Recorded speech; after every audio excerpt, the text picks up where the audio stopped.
All right, guys. We should be live now. If you guys can let me know if you can hear me and see me. I haven't used OBS in a little while. Wait for the chat to catch up here. Yeah, crazy. So, normally I would avoid making videos like this, particularly because I don't feel like I necessarily have too much insider knowledge or anything, and I do want to try to have Rattle on the channel to talk about his experience and what this has all been like for him when things calm down a little bit, and why he was so confident, why he was so certain, these types of things.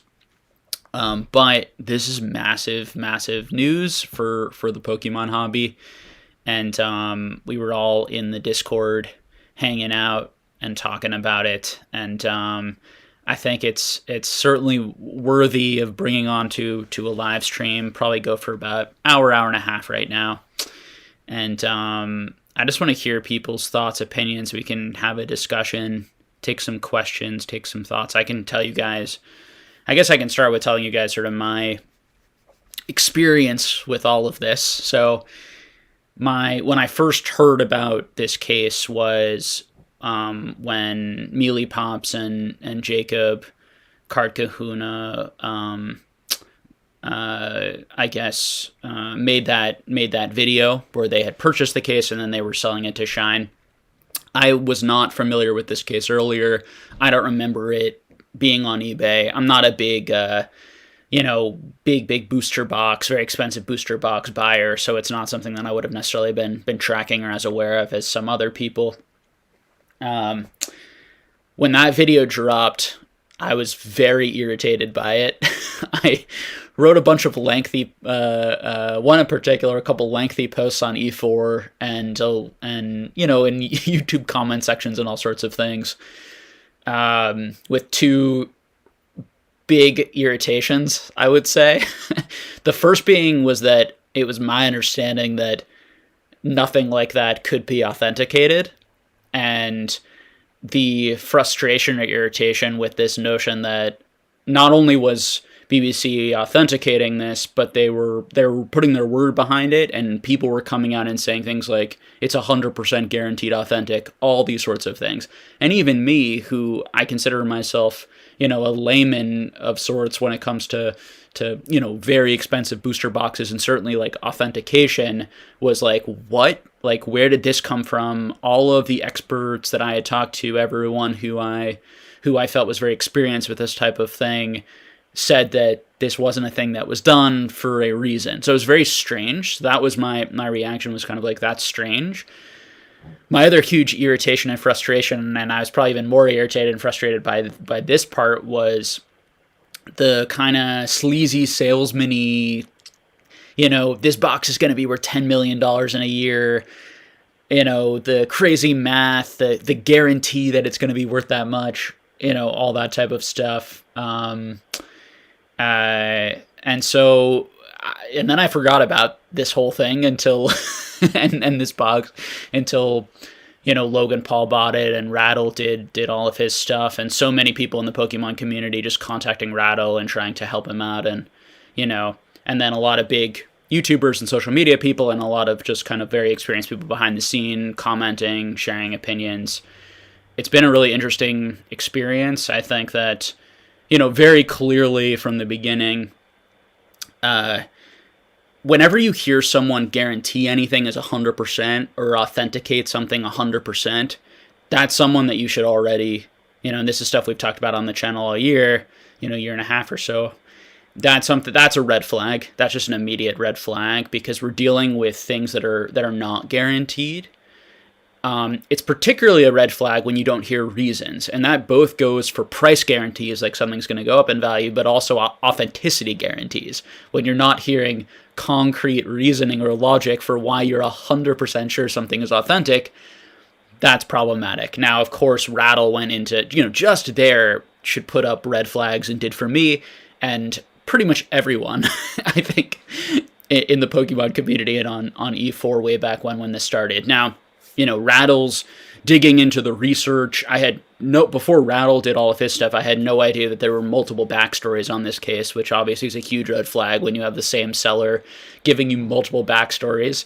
And red flags which I don't really understand, and I don't feel like I have the depth of knowledge, nor did I watch his videos closely enough to really understand how damning potentially some of that other evidence was around like the labels and and these types of things. I was talking to Dan Ketchum on Collectibles before he went live, and he was explaining to me why he felt that the label was the most damning piece of evidence, and why he was fairly certain after Rattle talked about that it was fake. Again, I'm just was sort of going along for the ride. I think my take was something like, and I think I probably said it in a live or two, was just I don't know, very sketchy. I don't like particularly one person involved that I've publicly talked about a lot. And he seems to be the person now that all these other people are targeting and blaming. I also don't like that. And we can get into that, why I think that scapegoating, because every single person involved, in my opinion, did something stupid or silly to various degrees.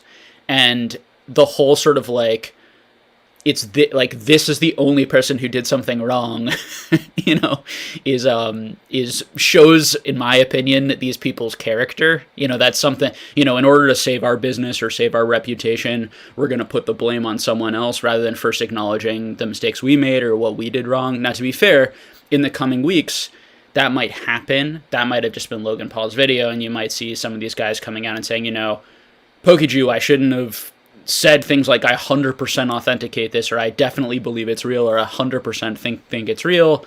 Maybe I shouldn't have gone into business with Jake in this way, or these sorts of things. I mean, he said he's his best friend, and, I don't know either of these people personally. But when you're saying someone is your best friend, either you're doing it for sort of clout or business purposes, or you have a intimate personal relationship. So, all of that's kind of strange. It's part of what leaves a toxic taste in my mouth is, from that Logan Paul video, was sort of like, okay, it's all this one guy's fault, he's evil, and we're going to put him in like this black and white music, and then we're all the victims in this room, these types of things. So it's interesting. Obviously Shine refunding the money to Logan is very professional, and appropriate, and hopefully he'll get his money back, and hopefully they'll be able to retrace it all the way back to the guy who originally sold it. I don't know. When there are big amounts of money like this involved too, oftentimes a lot of the money gets spent, in the interim. And then it's sort of like, well, how do somewhere further down the line, particularly if these people, Jake Card Kahuna said he had $150 million. I, in the last video, said that seems hard to believe that someone my age would have $150 million unless they had some sort of phenomenal major startup or were like the son of a billionaire. And he might be one of those two things, but we're going to find out now. I mean, if he's got $150 million, then no big deal in terms of the refund, the financial refund. Then it's that's not, that's not very much. It's a very small percentage of his net worth. So we'll have to see how all of that goes. But, Rattle certainly deserves. I mean, there were a few things in Rattle's videos, like calling them fat a bunch of times, and Rattle's sort of like trolling way of doing things that I think. So I don't have any problem with trolling, but I think when you're making expose content on a really like serious professional sort of issue, that type of stuff, when he was doing that, made me believe him less and take him less seriously. And then the stuff about like the $500,000, like if you like take this and pull down the video. Now, if that ends up being true, then Jacob's just, I cannot believe he would send an Instagram message to Rattle saying, because the story was already out and was already in a million places, and Rattle taking down that story, his video wasn't going to solve the issue for him. That's why it just seems so impossible. It seemed more like a troll. But putting that stuff aside, Rattle not being bullied, right? These guys tried to bully him. Rattle stood up to that. I really respect that. It's part of why I talked in my live about, and I came out saying that I don't like this Card Kahuna guy also, because I wanted to show some solidarity or support with him kind of taking this huge step and could have gotten himself in, all sorts of, financial defamation type danger. Of course, he was very careful to say this is just my opinion at the end of every video, which legally helps him get out of that. But it's definitely dicey stuff, and he was certainly very brave to come out with that. And clearly, by all accounts, I mean, the box was obviously fake, so he was probably right, at least about the vast majority of things that he was talking about and suggesting, and certainly his conclusion was right. And if Rattle hadn't made those videos or done that, I'm not sure. Maybe other people would have over time, or it would have come out, but it's very possible. I mean, particularly someone like Logan or some of these guys, I mean, they really owe Rattle, a huge debt of gratitude and thanks that they're not, that he doesn't own this like fake, $3.5 million case, and that he's able to get his money back. And from my perspective, Rattle is the one who kind of really stuck to his guns, stuck to it, and made this happen.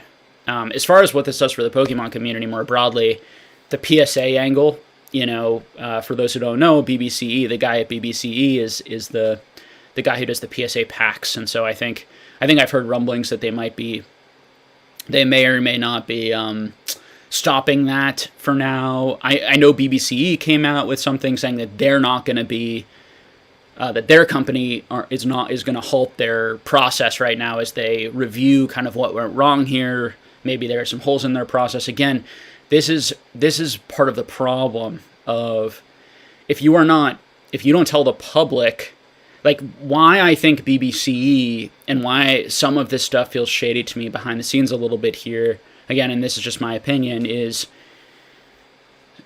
it seemed like a lot of people wanted to make money and gain clout. Two things. One, it was rich people who I do not think did a good enough job vetting something and understanding something, and maybe don't have a lot of time or trusted someone they shouldn't have to some expert to vet something when they weren't an expert. One. Two, when there's a lot of money involved in something, there's much more of a risk for a scam. And this is why. One, there's much more of a risk to actually make a fake first edition booster box, right? Because the payoff is $3.7 million right now. So from the perspective of someone trying to commit fraud, or trying to fake a booster box, that it gives them more incentive, right? So you have more incentive on that side. Now, on the side of the authenticator, they're making a lot more money, and when we think about Logan Paul, they're making a lot more money and getting the fame and notoriety and clout of being associated with Logan Paul and finding this case for Logan Paul and being involved in the grading company for Logan Paul and being in all these videos that millions of people watch, which helps grow their business. And so there's a lot of financial incentive for this box to have been real for all of these people involved. And when that happens, you really, really have to be, and this is a professionalism thing, you really, really have to make sure that it is very real, and you have to speak in a professional way, i.e. not saying 100% that this case is real. Not to be fair to BBCE, they never made that mistake. Okay, so BBCE has behaved professionally in that sense, that they never came out and authenticated that this box was, never said that my authentication is legally binding, which is very important for these authentication companies not to say, so that they can't be held legally responsible or financially responsible. But they also never said, he never came out and said 100% this is authentic. Now, that can feel a little bit cheap because they did wrap it, and then as you heard Logan and Shine said, once they saw that wrapping, they didn't even consider that it wasn't real. And so those are very good lessons for everyone involved. And people who have been involved in the art market, or frankly, and what's kind of strange about all this is just older, more experienced people who have been involved in collectibles a lot longer. My dad is an art collector. I have, fine art, and we have fine art. I have a fine art dealer in my family.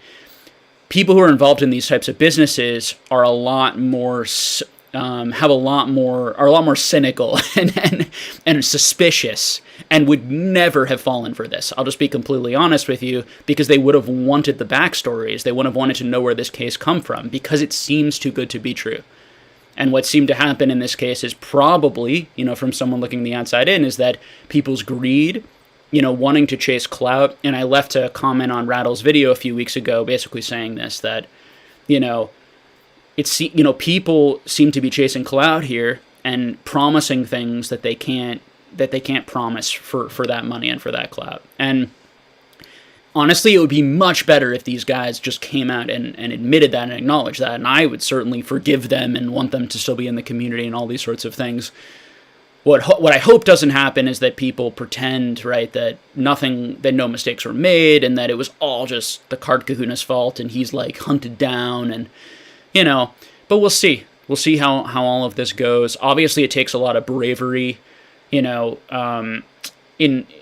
lot of social media these days, we see people not take responsibility for the things that they do wrong, which is a huge problem, right?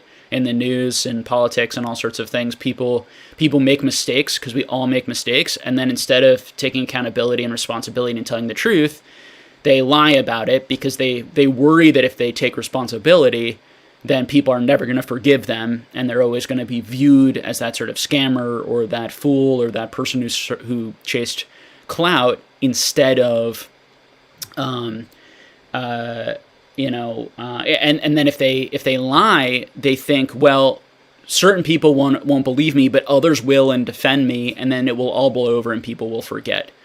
It's an obvious psychological phenomenon that happens in politics, in any sort of fame, when fame or popularity or huge groups of people and opinion and perception are involved. And obviously there are PR teams that study this and that work with individuals to try to figure out, okay, what is the best thing we should do here? Clearly in this situation, they have decided to villainize one person, and then the rest of the people might try to have each other's back and talk positively about each other and kind of try to weather the storm. Again, these are just my opinions. I will say how I really feel. Again, I want all of these people to be successful. I hoped that the case would be real for all of them involved. Although, even if it was real, and this was the one negative of if it was real, they overpromised and misspoke. They could not know that it was 100% real. And so just the fact that they were talking that way is problematic.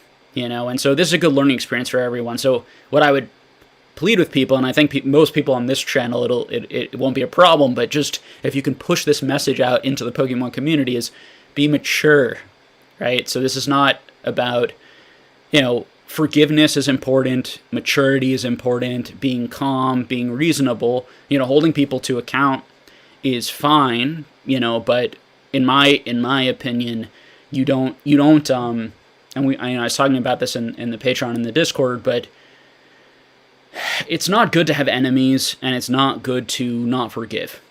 And when people make mistakes, the best thing you can do is try and give them opportunities to amend. So we shall see. We shall see what happens. Definitely can be easier said than done, particularly if someone doesn't actually apologize or doesn't actually acknowledge what they've done wrong. That's when I think it's most understandable why people hold on to that sort of resentment and frustration. So I'm going to, let's look at some comments here and see what people are saying. People saying, yeah, Logan Paul did already get refunded. So if Logan Paul has his money back, it's really falling onto this other guy that he bought it from.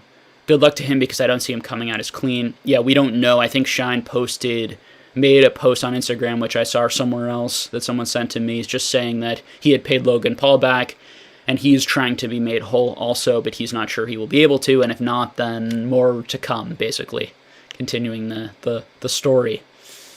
Let's see.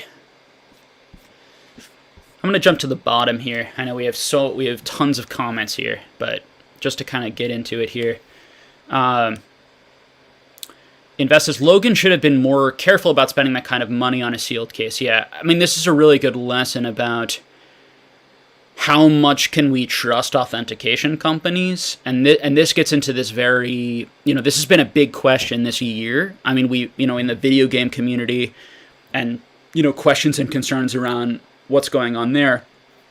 Right, something I've repeated time and time again on this channel is it is not conspiracy theorist at all to be careful and cautious when there are large sums of money happening that people can do some unethical things.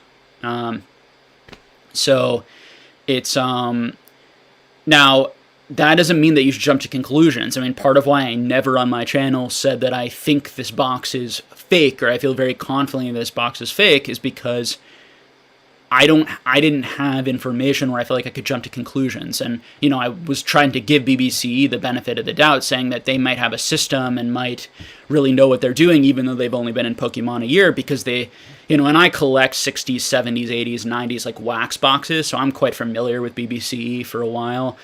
I haven't bought any of their boxes before because they get very large premiums for sort of wrapping boxes, and they're not worth it to me.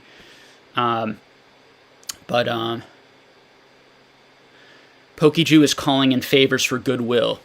Yeah, I mean, so my take on that is like, come out and say, I'm sorry for saying, I should never have said that this was 100% authentic, and then I will give you goodwill, and I will be right there defending you, right? So if someone like him comes out and acknowledges his mistakes and things that he's done wrong, people like me, and I'm sure a lot of other people, will be quick to forgive and help him with people who are more just wanting to take people down, because there are people who just want to take people down, right, and just feed off that toxicity, and we all do to a certain extent, in sense of like drama and kind of the fun of that sort of thing. But these are real people. These are people with real feelings, real lives, real mental health.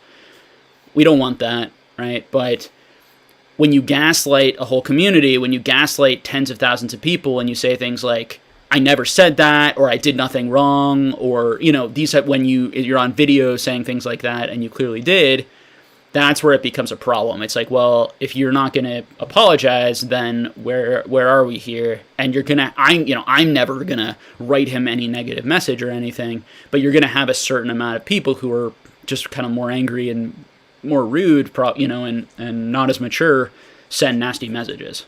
As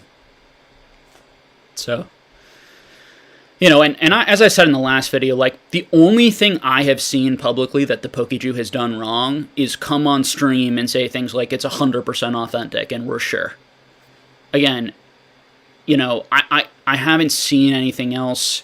He didn't write Rattle those, like, ridiculous messages, like, I'm gonna sue you, I'm gonna attack you, like the Card Kahuna guy did. These types of things, so...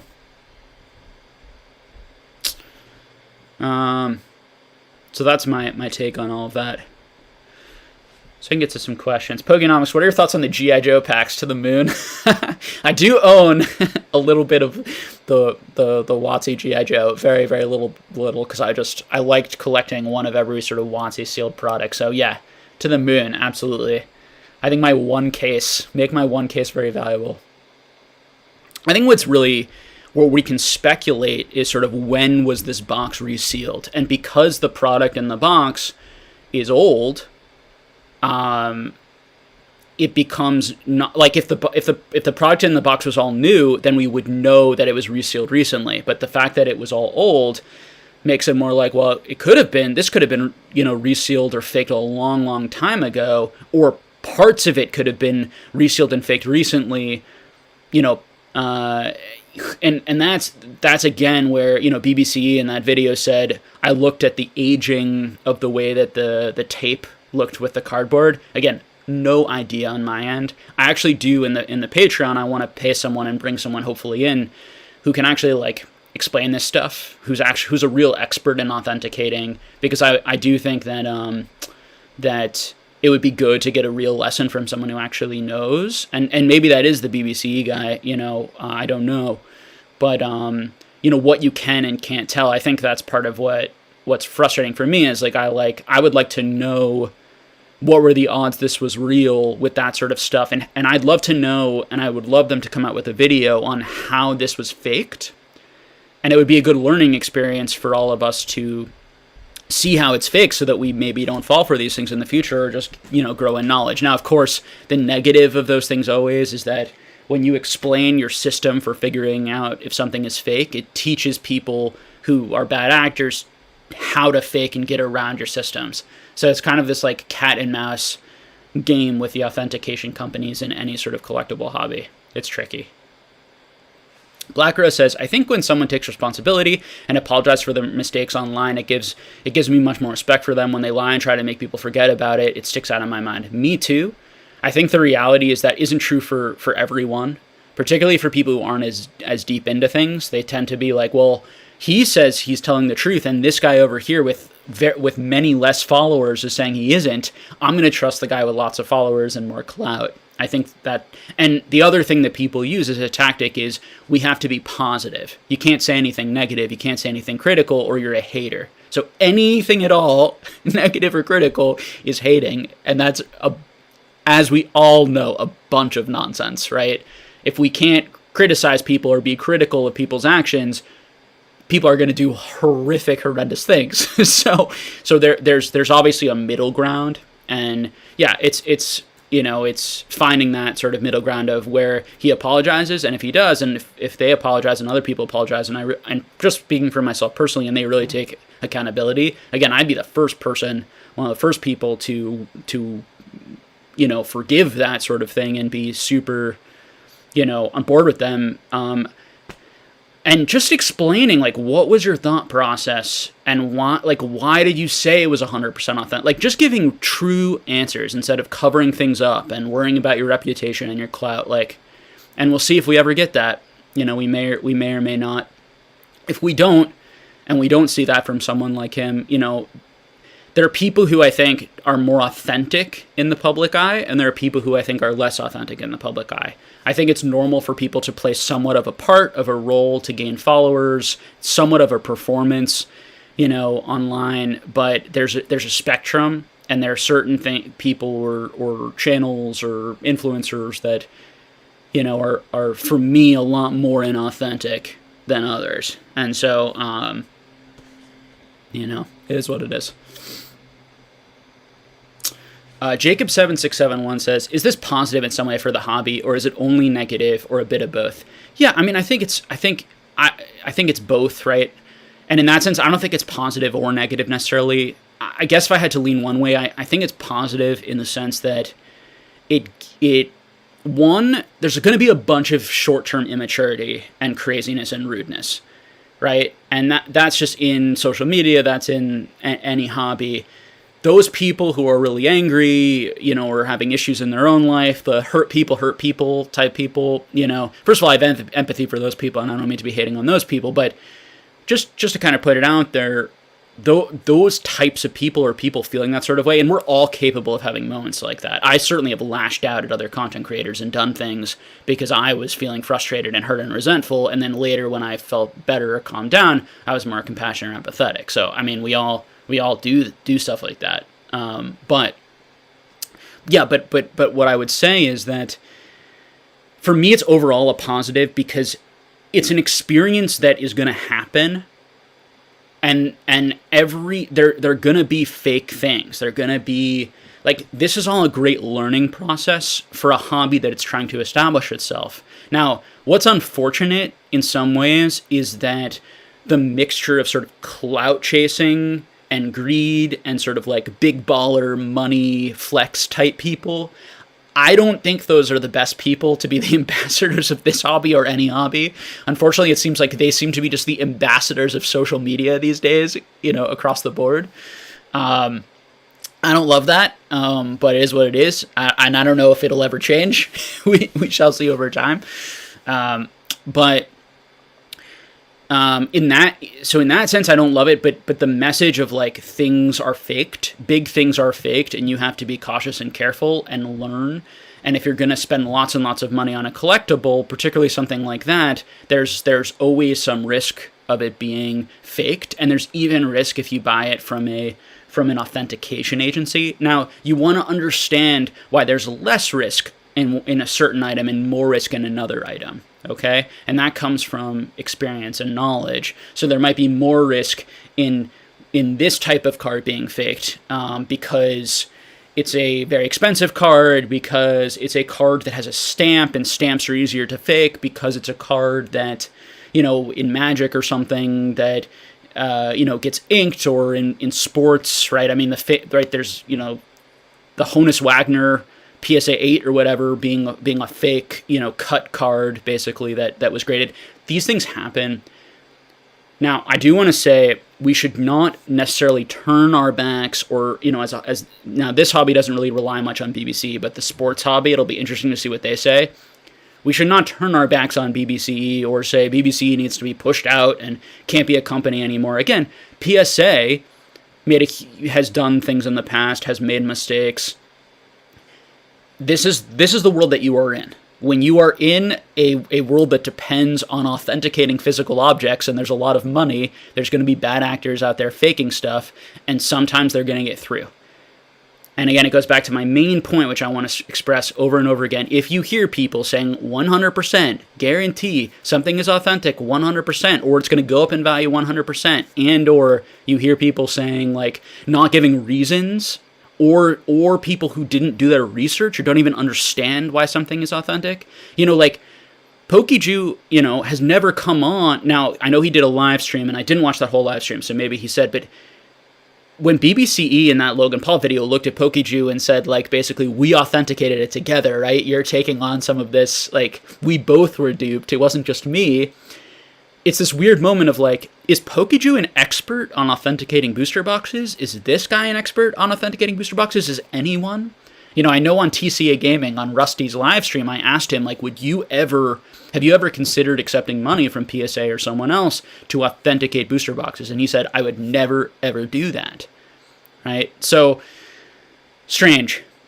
Hopefully more will come out over time, but that's sort of where we're at right now with all of that. Now, I say it's a positive thing in the sense that it's a good lesson. We will all learn and be better for it. Hopefully none of these guys will be kicked out of the hobby. Hopefully there will be apologies around. We can move on. There won't be a lot of negativity and toxicity. And hopefully everyone gets their money back who wasn't intentionally involved in the scam. So TCG enthusiast says, such a bummer it was fake. Yeah, I mean, and as I made that comment on Rattle's video saying I hope it's real, the thing that sucks is the trolls and the really negative people and the irrational negative people are going to take this as an opportunity to like spread conspiracy theories about everything and overreact. Like there's always like a negative. I even got it, right? Like I all year talked about people being in a bubble, like Pokemon being in a bubble, be very careful. And then as soon as I started talking about, that I thought now is potentially a decent time to buy because the value made sense on items again. Now I'm a sellout. I had people screaming at me, wishing like terrible things on me, so there's just crazy people who can't deal with debate and can't deal with different opinions and have massive ego problems and or massive problems with like they're just on a side and they can't ever change their mind or disagree or change their mind, and they're going to use this as an opportunity to be negative. But that would have happened on either side. It was sort of inevitable. I think that rather than having sides, it's just a good time for like reflection to understand what if anything people did wrong and to learn from it. So let's see. Vadu says, question, what's your opinion on the premium that these sealed cases booster boxes hold after all these very publicized fakes and the increasingly convincing fakes being introduced and replicated? Another thing I want to mention, actually, which this question reminded me of, which isn't directly what this question is asking. I will ask this also. Another thing that bothered me is people coming out and telling Logan that if you open this booster box, it's still going to be worth 3.7 million instead of it's just going to be worth 2 million or whatever, 2.3 million, 2.4 million, which is the actual price of if he probably auctioned off each of those booster boxes. That bothered me because that's just, what are they basing that off of? And it seemed like just a cover up. If people are following what I'm saying, I think I heard I forget exactly who said it, but definitely a number of the people involved and other people commenting on it, giving like Logan Paul advice, saying that like, well, you paid $3.7 million and you paid like $1 million plus for a premium for the only sealed case, and now we're going to open the case, but somehow you're still going to get the sealed premium. Doesn't make any sense. Again, this is the stuff, when people do this stuff, that it just makes you look like a liar. Like, it makes you look like anyone who understands the Pokemon community or market like me, and so many people I'm sure here, anyone who's super engaged in this stuff and just has common sense is like, you are lying right now. Like, you know that's not true, and the only reason you're saying that is to like save yourself and cover your own butt. And that's the stuff that, you know, someone like me who always wants to give people the benefit of the doubt, always wants to forgive, I would rather be friends with PokeJew and Card Kahuna and BBCE and Logan Paul and all and you know, Shine. You know, I would rather be friends with all of these guys, have them on the channel, have these types of like actual, you know, conversations with integrity, than be like enemies and be having to make you know, a video like this where I'm just stating like common sense responses. The problem is, like, you know, I don't know if they're interested in having that discussion in a truly honest way, you know, in answering tough questions. You know, the live streams that they did on Instagram, there weren't really any tough questions asked. There weren't really any uncomfortable, difficult questions. I can tell you, if I was there, I would have asked those things, you know, politely. But again, it's just like, these are common sense points and questions.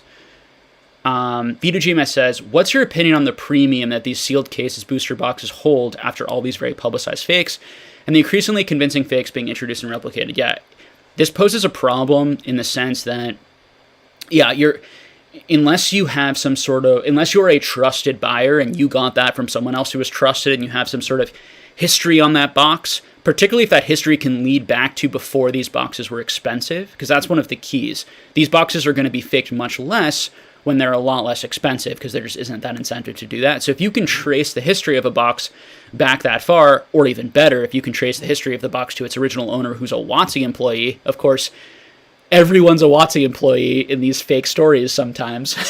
But there are a million WotC employees out there. Everyone was a WotC employee. But there is that danger. It's why we might see something like a company coming out and opening the box for you, checking to see if the packs are real, because it's much easier, from my understanding, again, not an authentication expert, again, I'm not guaranteeing anything or we're coming out here and pretending that I am something I'm not, but from someone who is very engaged in the community, has talked to tons of people who have done tons of sealed product and who's been around for many, many years having this exact discussion, you know, my understanding is that it would be opening it and looking at the packs and taking a close look at the seal and inspecting the seal, and inspecting the box would be a lot better, and you'd be a lot more sure that that was real than just leaving it sealed and selling it sealed as is. And so if you open it and then you have a company rewrap it or put tape on it, you know, saying that that can't be, you know, saying that it's real and making it very difficult to fake, like, that may be what we're moving to. I'm not sure how sealed product collectors would feel about that. I am not a hardcore sealed product collector. That wouldn't bother me at all, because it's just plastic being opened for me. But some people that might really bother, because the integrity of the seal is what makes it sealed. And if we open it and put it back together, it's not sealed anymore, even if we seal it with, you know, other sorts of wrapping. So that'll be a debate. It's a great question, Vedu. It's a great, great question. And I don't know the answer to it, right? All of these things do have effects on the market. Another really interesting thing is going to be, does PSA continue grading graded packs at all? How does this affect that? Does it affect their relationship with BBCE? What do we think about those packs that were graded by BBCE? All these types of questions. Again, I would not jump the gun here. Your pack graded by BBCE and PSA is very, very likely legit. You know, just because they made a big mistake in authenticating this case does not mean that all of their other work needs to be called into question. You know, it's but them authenticating other sealed cases, and if they authenticated some very expensive Jungle First Edition or Fossil First Edition or Neo-Gen First Edition or Skyridge or Aquapolis, I don't know what they've gotten. Oof, that then it becomes like these guys clearly didn't do their due diligence on the story, and they're duped pretty easily by a very obvious fake, to be completely honest, that has been talked about as fake by everyone for many months, or suspected. And then Rattle, who just was an internet detective, figured out a bunch of things that they easily could have, right? None of the stuff that Rattle figured out is stuff that they couldn't have figured out if they were willing to like put in the work. And Rattle didn't get paid any money to do any of that. I mean, obviously and he should, his channel is going to grow, and hopefully he can, create something that supports him in some way out of this if he's interested in that, certainly deserves that. But he, these guys got paid to authenticate the box, and it was Rattle who did all of the work to actually see if it was fake or not. Kind of strange, right? So it also goes to just like the passion of people like Rattle and all of the people, who were messaging Rattle and constantly giving him information, and a lot of people over on E4, just the passion for the hobby and the passion for legitimacy and the passion that people don't fake and lie to people, although I think that some people on E4, again, can be kind of like rude and a little bit of like we're the most important people in this hobby, and like anyone else or anyone who like the newer people, there can be like weird gatekeeping sometimes. Again, it's not all of E4, it's just some elements, even with me. I mean, some people on E4 have been just so like the rudest people I've met in the one or two guys in particular. Someone I had to ban from this channel. But putting my own personal interactions aside, and also the interactions of, I know other people have experienced there. It's in a lot of ways, E4 is the heart of the hobby and the heart of sort of the intense kind of nerdy, hardcore, obsessed collector and knowledge base. And again, it's not a surprise that Rattle, who spends a lot of time from, in E4 and is very engaged there, as well as lots of other Discords and other things, is the person, and with the help of a lot of his friends, I think, and other people, the people to uncover this. And so we certainly owe them a thanks. Professor X says Rattle needs to go on Pokenomics. Yeah, so I've invited Rattle on. I'm sure he's going to be very busy. I think it would be really interesting to see Rattle go talk on a sports channel with some of the sports guys about BBCE. That would be very interesting. I do hope to have him come on also once things like settle down and calm down in the future, because I think we would. I'm just interested to hear also just like what this experience has been like emotionally, and maybe hear about what were the messages he was getting, how did he break this down, who also deserves credit in this, like who are the other people who really helped him. All that sort of stuff I think is really good as sort of a post-mortem, and I would be happy, to do that, and hopefully my, would be a good place. This would be a good community and a good place to have that discussion in a good way, in a knowledge-focused way. Okay. Cardboard Empire says, it's crazy so many people would stick their neck out just for a taste of that sweet, sweet clout. Yes, and the money. I'm going to start an NFT project with G.I. Joes. Yep.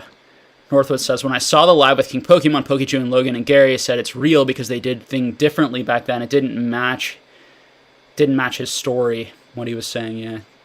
Yeah, it's a lot of confusing stuff, guys. This whole thing, again, with just some professionalism and people just saying what they could say and what they couldn't say, just all could have been avoided. But then they never would have actually been able to sell the box and make them money, probably.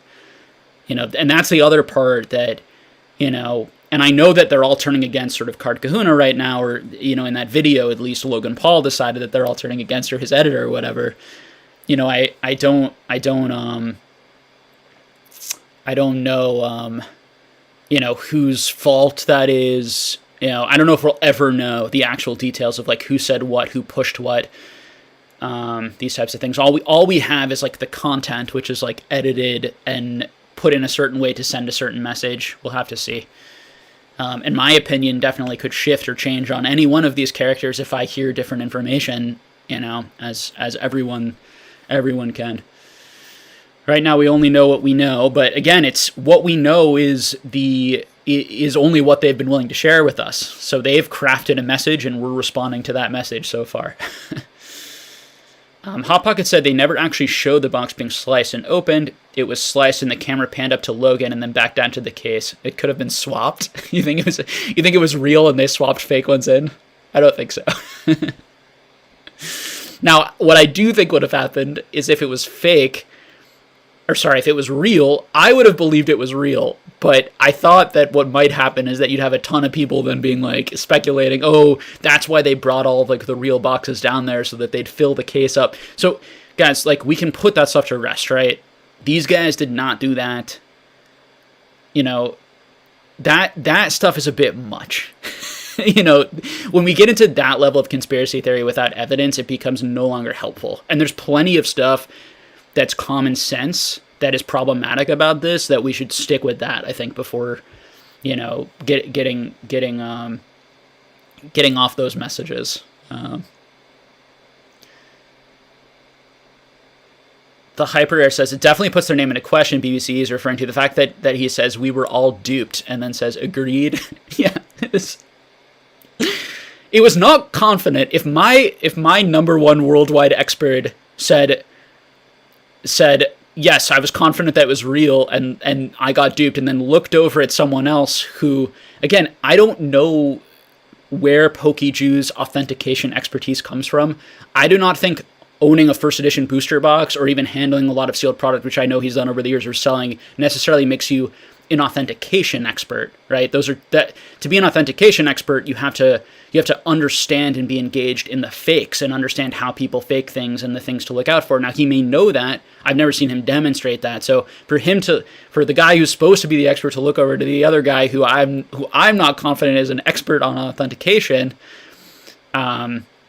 and again, this is coming from a guy, I am not an expert on authentication, nor am I, pretending or acting like I am.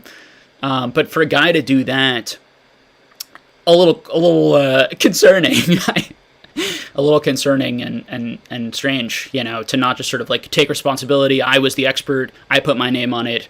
This is my mistake, and is the better way to put it. And this happens. These things happen. This is why we have a policy in place that we do not, and this is our process, and this is why we thought we caught it, and they had a really, really good fake, and we messed up. We missed this one, and we're going to miss others. But they don't say that because they don't want to lose people's business. And so much of this stuff is built on confidence and people being very confident that something is real. That is what these collectible hobbies are built on, right? Are on authentication. And so these types of things, again, happen in the high-end art market, antiques. Oh my God, the amount of faked antiques that there are, endless amount of fake antiques, fake guns, like if you're, involved in like the, collectible gun, like again, and that's why I can tell that a lot of these people are not very knowledgeable about antiques and collectibles because of the way that they responded to these things. It's very strange. To not have kind of seen this coming, or this problem coming, and kind of to know what you should do. So your average player says, how do you get into the Discord? So as soon as you sign up for the Patreon, there's a link that you can read, and I can't remember if you have to click it, or I think it just a bot automatically puts you in it now. If you are in the Patreon, and this goes for you, your average player, anyone, and you're not in the Discord, just send me a personal message in Patreon, and we'll make sure that you get over, okay?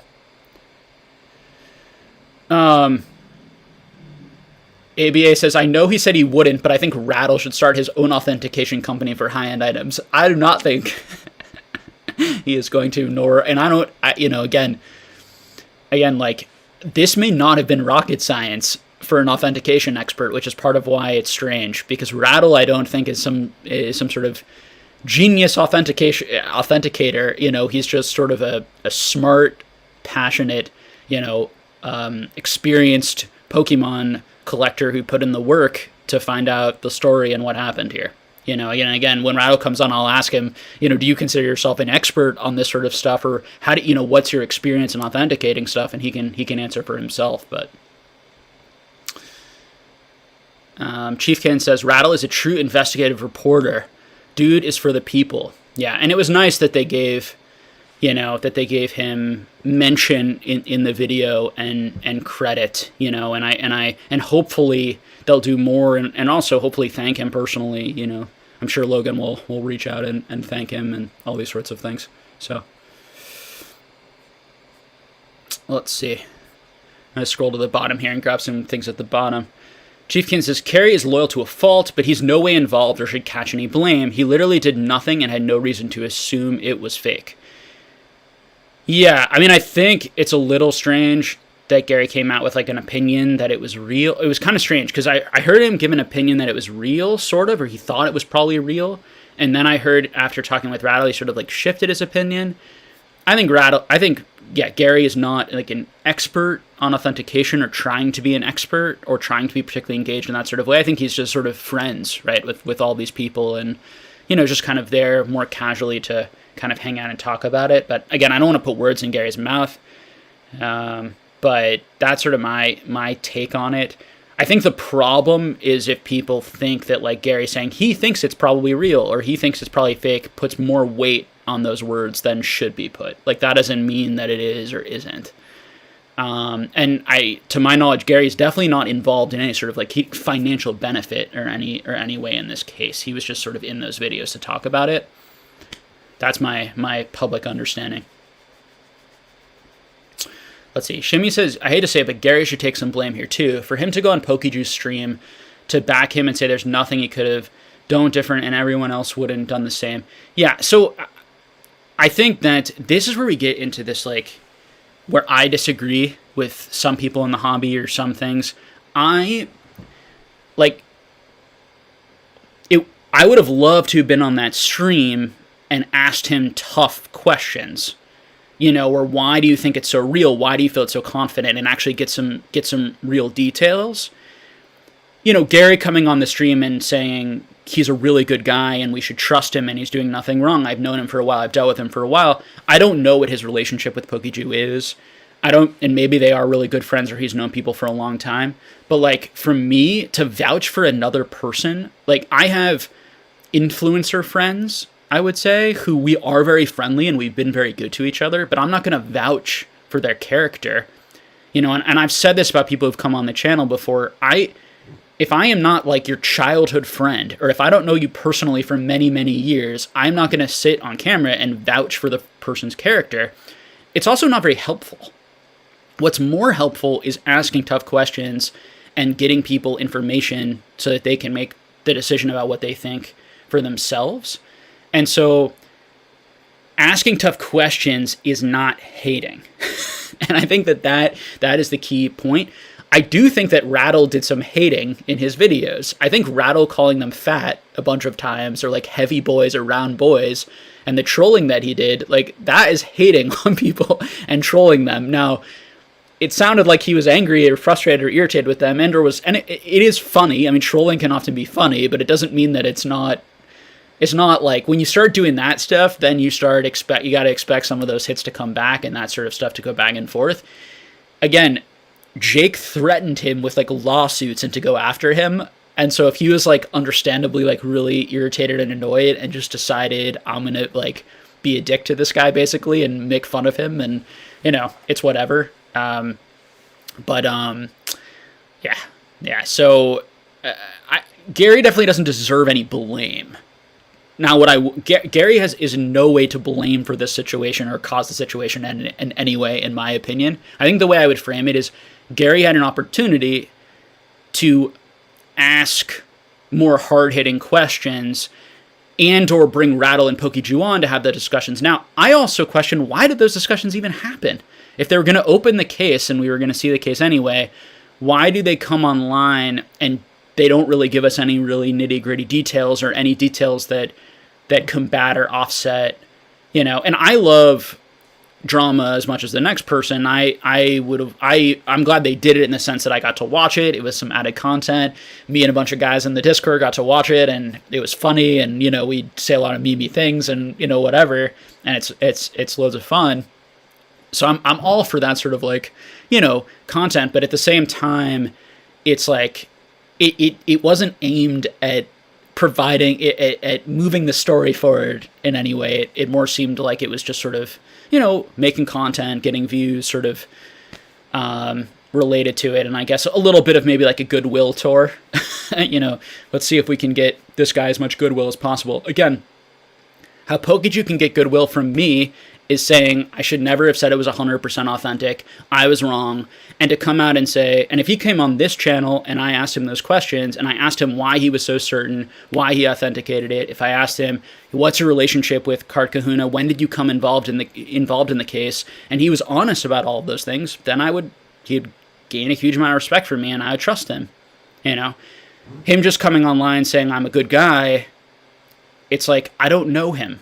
I don't know, and I don't think you did, everything you did here was so good guy. Again, nothing like what Card Kahuna, and he, even before the box was fake or real, I was already coming out, and I made an E4 post when his first video dropped like a year, 6 months ago or whatever, just so irritated by that these guys are like the face of the hobby, the snake oil salesman type vibe.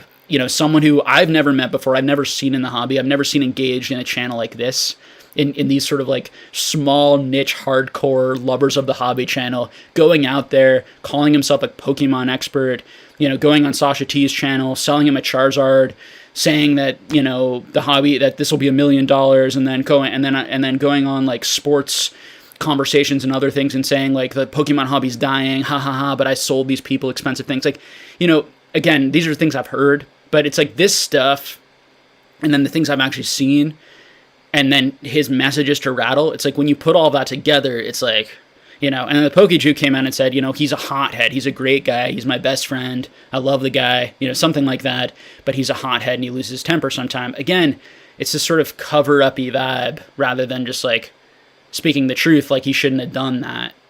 Now, again, it goes back to that conversation we were having earlier of like, it's very hard. It's very, very hard to say you're sorry or admit wrongdoing online, because people are freaking crazy on here, and people will see that you did something wrong, or if you admit it, and then they'll never let you live it down, and they'll never forgive you, and they'll chase after you forever. And that's why I think probably PR teams and a lot of people suggest not being authentic or honest. And, again, it's a tough situation that they're probably in.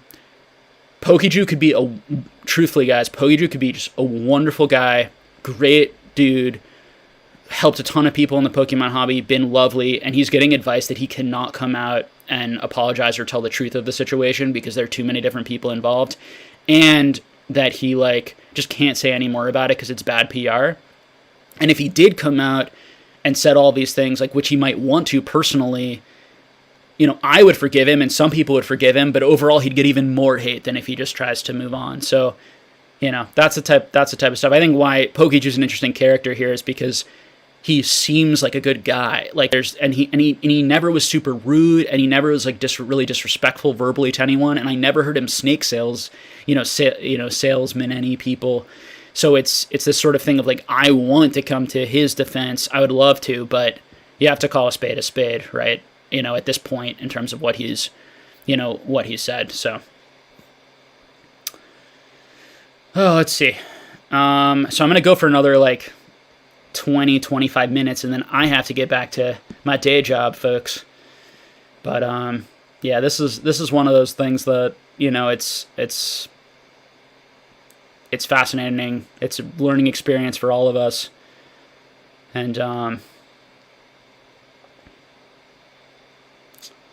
let's see what else we got in the chat here. Matthew Alessandro says, I've had 3 students and 2 teachers ask me about it because I'm the Pokemon guy. It's been an hour and our school has like 30 people in it right now. Yeah, so this is big. Logan Paul is a huge person. This is out, to all sorts of Pokemon fans, from adult sort of Pokemon kind of high-end collector types like me, to, kids who just love Pokemon and are in school. I mean, it's and are, just much more casual loving it and just sort of getting into it. It's a huge story. It's a huge story. Toasty says, yeah, Rattle was in a sense was like, all right, gloves are off now. Yeah, I think, when he seemed to be a little nervous. In one of his videos, Rattle seemed like when he was being threatened that he was going to get sued, he started like saying it was my opinion a lot and seemed a little nervous. I would have been very nervous too. Very stressful situation. But to his credit, right, he pushed through it. He did it, and then he had another video, and then he seemed to kind of just get more confident. And as it moved on, he just sort of kept to his guns, and here we are.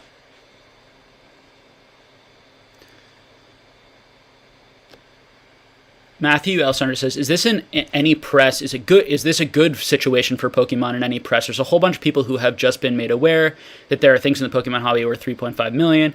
Yeah, I mean, sure. I'm not about stonking the hobby, right? Like, my whole take this whole year about the market is that the Pokemon market will grow when this is a fun and enjoyable place to be.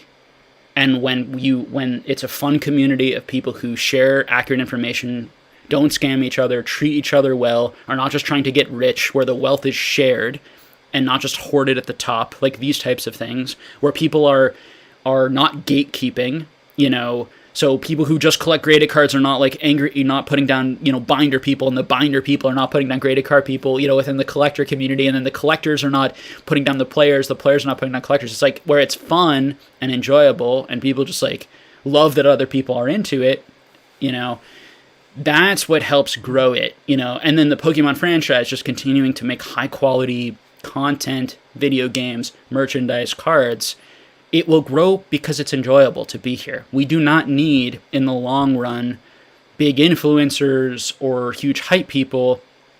Obviously that can make things boom and bring tons of people in the short run, and can extreme, and but a lot of the people that get brought in with a 3.5 million false are not people we want here, and are not people who are going to stay here and be engaged long term, and are not people who are going to really help build the foundation of the market that stands the test of time. So that's the type of stuff I think about with that. But if you're looking for like the short term stonkage and the short term speculation, sure. Seeing headlines like that, getting more headlines like at 3.5 million, there are going to be adults and people who have missed all of the other Logan Paul announcements and all the other things about Pokemon this year. There will be some people, I have no idea how many, but some who see that, they go find their binder collection. They think, okay, I'm going to go sell these cards. They go to sell them. They can't because they love them. And then they start collecting instead. And they eventually find their way to channels like this, so that's how these things, do happen. And, but nothing significant. It's not like the first Logan Paul live stream, obviously, where it was introducing it to a whole bunch of people who had not thought about Pokemon in many years.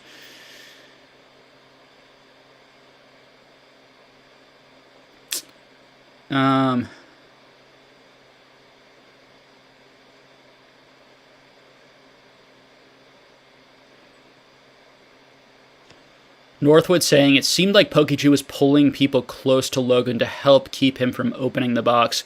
I don't know about that. I mean, they did say to him, which I think was wrong, again, and just completely irrational.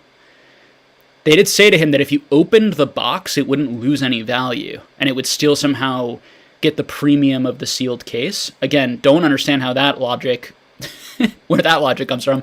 But if we think about that, Northwoods, that would be something that would suggest he was saying, go ahead and open it, Logan, because you won't lose money on it, even if you open it. The other way to read that is more like that he was already going to open it, and Pokiju was just sort of saving face that, like, if it does turn out to be real, you don't have to refund it because it's still worth 3.7. And that's how I read it a little bit. That's what I didn't like, is that it felt very much like you guys are basically, and Logan hopefully is smarter than this and surrounded by people who are smarter than him, or he needs to come talk to people like me and 10,000 other passionate, intense Pokemon people who would know the answer to this, but that, of course, it's not going to get, now, first of all, I wouldn't pay a huge premium for a sealed case anyway. So the whole thing that people give a crap about the sealed first edition case, I would rather an open first edition case with mint boxes that I know are there. Now, the mintness of the box would have me pay more money. But again, I'm not paying $3.7 million, which is over $1 million more than those booster boxes were worth on the market. If I'm buying 6 boxes at once, am paying less, right? I'm offering $2 million on that case because I'm making a humongous purchase. The person is selling to someone who's going to help them get famous and grow clout, right? Like there's a lot of stupidity, and kind of just, from someone who's a market guy like me and who, wheels and deals in this hobby and understands the financial side. There's a lot of irrationality and a lot of very poor arguments and poor advice being thrown out there, So, Pokemon Catcher 25 is, why is nobody mentioning the ones who got rich off this, like Mealy Pops? Yeah. So, and the Kahuna guy. So people are definitely mentioning Jake. Mealy Pops definitely is not getting mentioned nearly as much, and that's because he didn't come on live streams, and because he's not really a part of the Pokemon community. Now, he has been dealing in Pokemon for a long time. I know he's friends with some of my friends in the community, and has had a shop for a long time. I've heard good things about him from people. I do not know him personally. Again, who knows? Now, he was in those original videos that I did not like, so he obviously agreed that that type of language and snake oils mini guarantees were okay, but he did not make those guarantees himself in that video, so it didn't bother me so much. And for me, it's sort of I don't know what his role is, and sometimes it's smart to just kind of put your head down and be quiet, right? And instead of coming out and not apologizing, but just saying I didn't do anything wrong when you did stuff wrong, right? So I don't know. He probably does deserve to be talked about more, but it's sort of I don't know what to talk about him other than, yeah, he's probably involved in this. He certainly made a lot of money off of this and had a lot of incentive to think it's real. Be nice if he came out and said, what happened. Again, it'd be nice if anyone did. I don't know if we ever will hear. Everyone involved might sign some sort of, agreement not to talk. I mean, who knows, right? With this type of thing, there's a lot involved in this, including PSA's reputation. And because BBC was their card grader, their pack grader, and for a while now. So a lot of moving parts that we'll keep an eye on.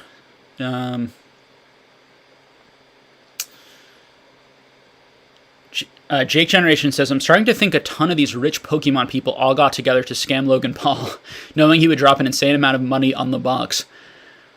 It's possible that they're just here's a fool who's rich and is into Pokemon, and we're just going to use this as an advantage to get a bunch of clout and sell him a bunch of stuff.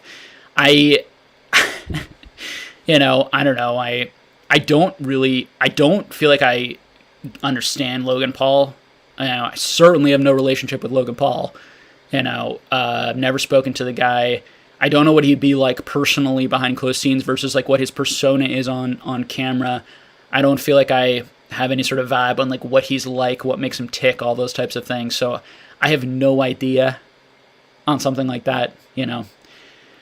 Definitely a theory that we could throw out there, though, as you never know.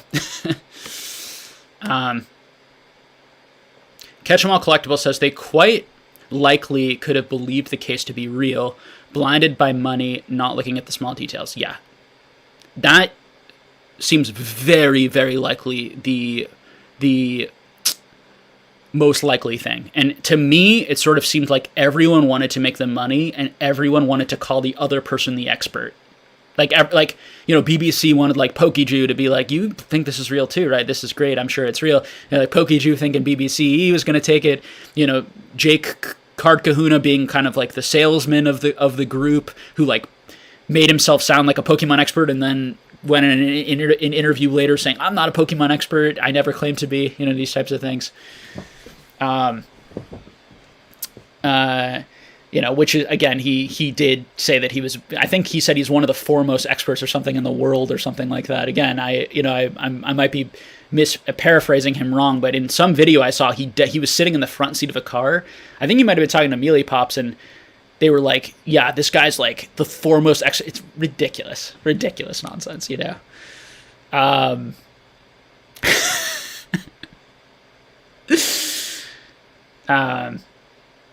So yes, I agree with you, Dan. It seems like the most realistic, reasonable situation that some kind of combination of those things happened, and they just kind of want to, and now we're going to see, again, it's another opportunity to see what the character of these people, what type of character do they have. I know that first of all, I never would have gotten myself into a situation like that, so it never would have been a problem or an issue.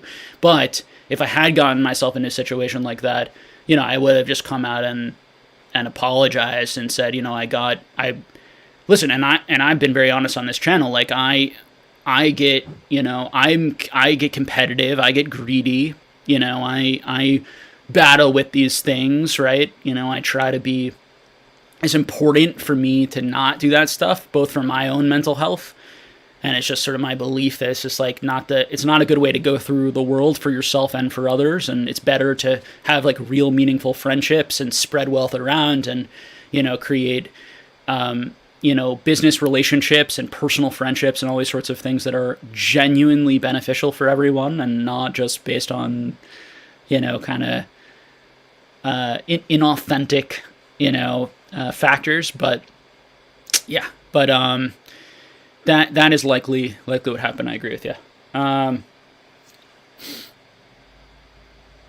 Yeah, it'll be interesting, some people saying. It'll be interesting to see Rattle coming out with a video, if and when he does. I'm sure he will, as he should, and just kind of talk about this. Maybe there'll be some updates and some new info that he's dug up.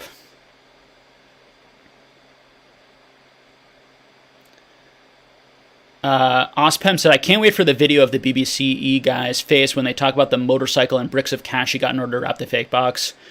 People saying they 100% knew. That was all wild and reckless. Yeah, so people saying, again, you guys are doing the exact same thing right here. They 100% knew, right?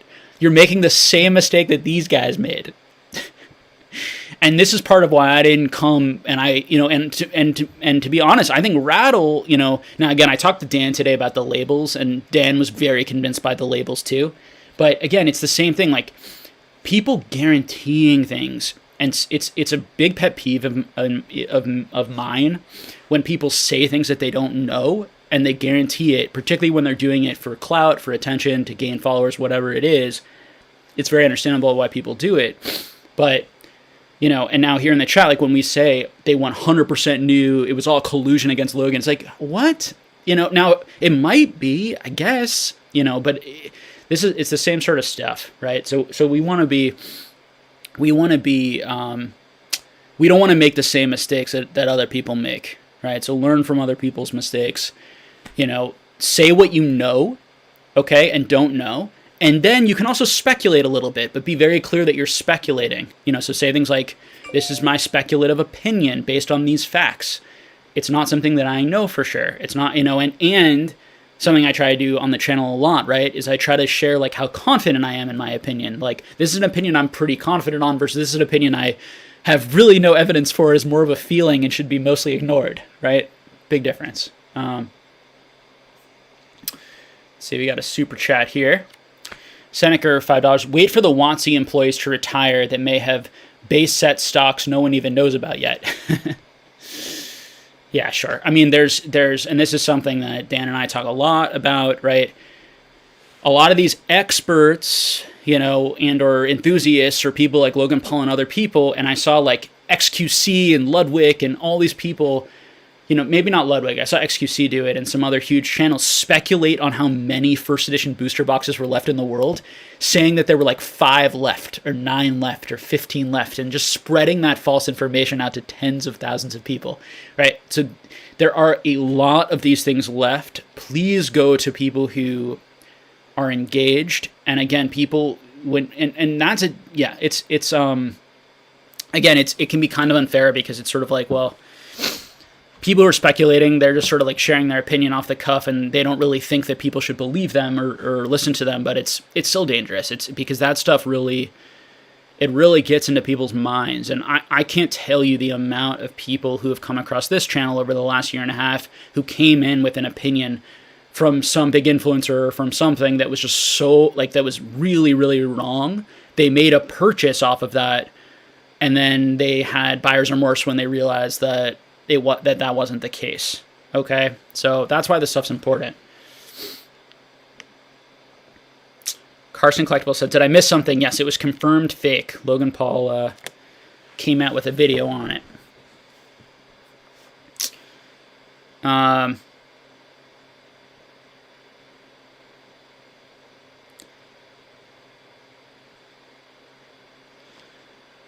Lord Pokebloke says, people never want the facts to get in the way of a good story or good conspiracy. Yeah, I mean, I think, like,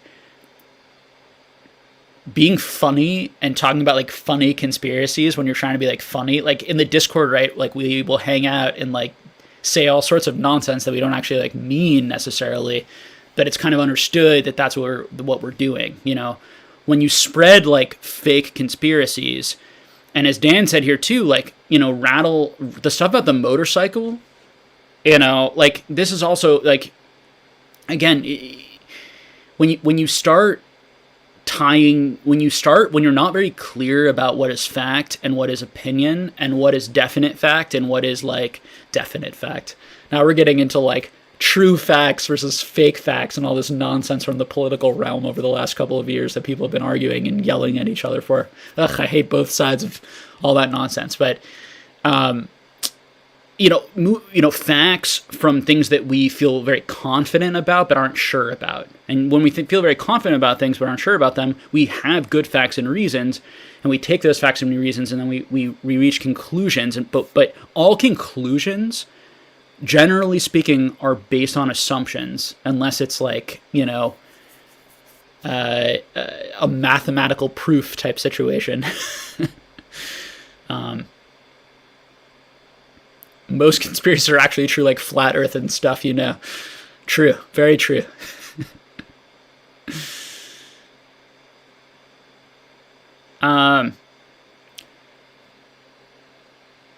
Let's see.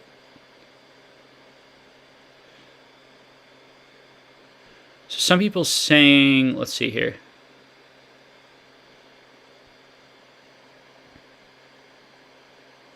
I think someone said, I can't find it now, that they shouldn't have to sort of explain themselves. When we say someone doesn't have to explain themselves, of course, we live in a free society. They should not have to explain themselves unless they get compelled by a court order to explain themselves. Should they ethically or morally explain themselves? That's debatable. And, you know, we could have that debate. Now, what are the consequences if they don't explain themselves? That's what I'm getting at. The consequences is they're not going to be as transparent, and so more people aren't going to trust them necessarily. But again, we've kind of talked through it earlier on, that there's also the plus of, like, look at Mealy Pops. He hasn't come out and explained himself. He hasn't said anything, and he's not getting nearly as much heat from most people in the Pokemon community because he kept his head down, right? So it is what it is with this stuff, okay? So, I mean, we should at least give respect to them for at least making those Instagram videos. Now, again, they didn't bring people on who were actually going to have hard-hitting questions and kind of hold the screws to them, but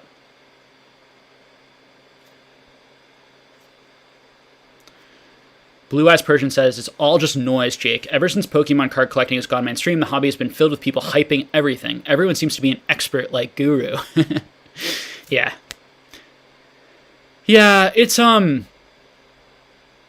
you know, Swami and I talked for an hour and a half the other day or whatever, 2 hours probably plus, on just experts, and do we think they're experts in the Pokemon hobby? Do I consider myself an expert? Does Swami? Who do we consider experts? Like, we had a nice discussion with Chad on it. And I think what's important is understanding that certainly there's a lot of expertise in the hobby. There are lots of people with quite a bit of expertise in certain areas of the hobby. But how do we vet that information? How do we know who the experts are? You know, obviously people who demonstrate their knowledge and information by saying smart things, by sharing actual data, you know, facts, market analytics, if they're talking about the market, if they're talking about the history of cards, they say how this card was distributed, how much of the card is, what's the story behind the card. They actually know that information if they're going to claim to be an expert on it, right? That's sort of the first step, but there's also a lot of, right, people coming here trying to create businesses, trying to make money off of this space right now, who are, instead of actually, which I have no problem with, but instead of actually taking the hard road, in my opinion, which is actually learning stuff and becoming sort of an educator in the space, they are more of an entertainer, which I'm absolutely fine with. There's nothing wrong with being 100% an entertainer. But a lot of entertainers this year have also called themselves or referred themselves to as Pokemon experts and dabbled in sort of like the investment advice, financial advice corners of the market when they don't know, when they know very little about that sort of thing. And that's where you get into like, I agree with your take here, right? Of just sort of like, it's very clear, right? It's someone who sees that they can get a little extra following that way, a little bit more money, and they're willing to present themselves as more knowledgeable than they actually are in order to gain following and followers, rather than just studying. Like, just go on E4, watch this channel, watch every video of SM Pratt, TCA Gaming, Danny Phantom, Cardinal, gaming, like Dan, right? Like, they're Catch 'em All Collectibles, like there are a million, Nick Old School, like I could go on and on. There's probably 50 good channels that you could learn from. You could listen to all of them, gain that knowledge, read a bunch of E4 threads, become an expert on things, spend hours a day studying the pop reports, looking at the market, actually buying and selling thousands of cards instead of like giving people advice on how to like make money or invest or flip when you've never sold a card or these types of things, right? It's part of why I brought Dan in on the Patreon and engaged with me. He has 15 years of buying and selling experience, right? So much more than me, right? I don't have nearly the selling experience of someone like that, nor the selling experience of even people who've been in the hobby as long as me, like Z&G Emporium, James, who has a lot more than me, who's really who from the beginning has been more of a business. I've always been more of a collector who's focused on sort of getting the best deals and then selling at the right time so that I can get more money to fund my collection goals to make it bigger and bigger, right? So it's kind of understanding what you know, what you don't know, and then speaking, facts or as best you can, and then, bringing people on or partnering with people who may have other expertise or knowledge. Part of why on the Patreon, I'm going to be paying people, to come on to share their expertise is because there are things that people are experts on that Dan and I are not.